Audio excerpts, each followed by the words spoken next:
It's really interesting as we've wrapped up with Steve. We talked about anxiety and personal practices. And it's really interesting. Our sponsor, Magic Mind, I've been using Magic Mind for at least 3 months now.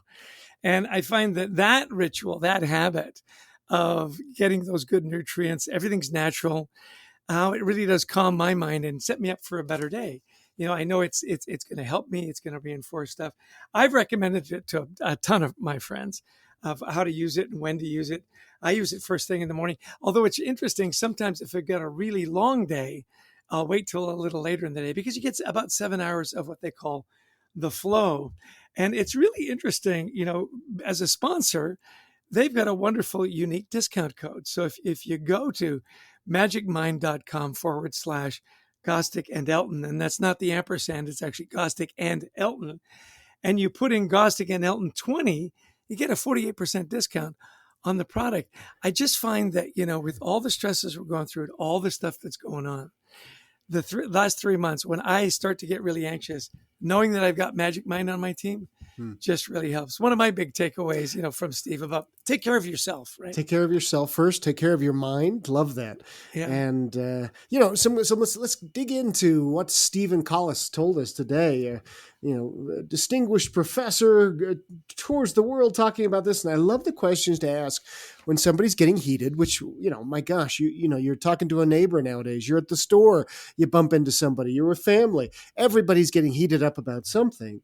And I love these questions, specific things like, okay, why is that important to you? Versus, well, that's stupid. Right. Yeah, what does that look like? What does success look like in that scenario? What problems are you trying to solve? And really digging down and taking a little time with people to be a little bit more introspective. So powerful. Yeah. And what do you mean by that was a great question, and it's so interesting. I was just on a holiday with a bunch of friends and family, and it's this bike trip we take every couple of years. And it is interesting as conversations come to these hard topics, how often you'll hear, they're just bad people. And what Steve is saying is there's a reason for that. Dig a little deeper, be a little more curious. I love the idea about, assume positive intent about people, I like he says, most of us think there are three kind of people in the world: people that agree with me, and then fools and monsters. Exactly. And they're not fools and they're not monsters. They've got a differing opinion. Get in there and figure out what it is that's important to them, and things flow a lot easier, and you take all that emotion and anger out of the conversation. I love that. And I love this idea of looking for sophisticated arguments against yourself, against your issue. And why would you do that? We love confirmation bias. We love to feel like we're right. But the point is, remember our old CEO, Kent Murdoch, once said that, he says, the leader in my team that I most worry about is the one who feels the supremacy of his or her idea, is everything. Because we always need to challenge ourselves. And I love that idea.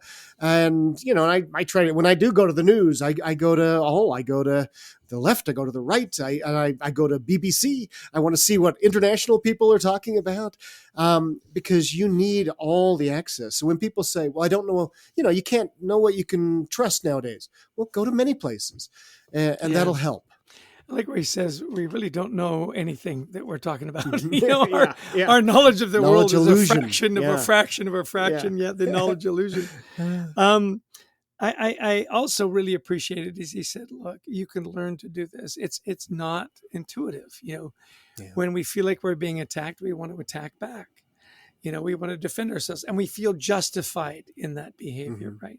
Instead, as you brought up that great Walt Whitman quote from Ted Lasso, be curious. Because, well, why do you feel that way? Yeah. What is it that's really important to you?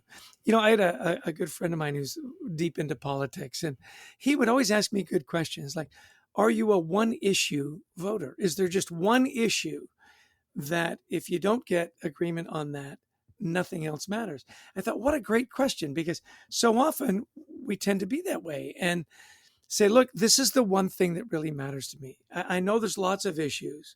This one thing is a deal breaker for me. And that was really enlightening for me in talking with him. So good question. Always, we love the self-care. And he had a long list of things he does. And not surprisingly, because he's involved in these conversations every day, right? So he makes sure he eats well, he exercises, he gets his sleep, he meditates, he prays, he breathes. And I thought, you really do have to be very disciplined about that. Get your exercise, feel good about yourself, take care of yourself first. Yeah, love that. Well, it was a great podcast as always. When we think about the knowledge illusion, somebody who has more than 0% of knowledge is our producer, Brent Klein. I would say 10, 20% of knowledge. At least of the universe. Of the universe, yeah, it really does. We want to thank Brent. We want to thank Christy Lawrence, our producer, our booker who helps us find such amazing guests. And to all of you who listened in, if you like the podcast, please share it.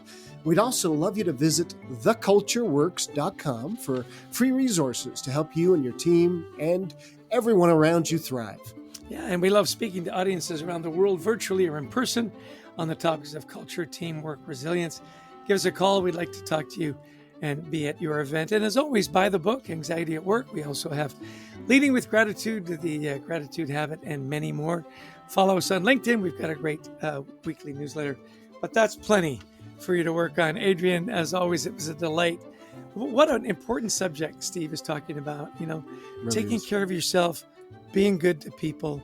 And as always, I give you the last word. Send us off on a high note. Well, first and foremost, be good to yourself. Right. Until next time, we wish you the best of mental health.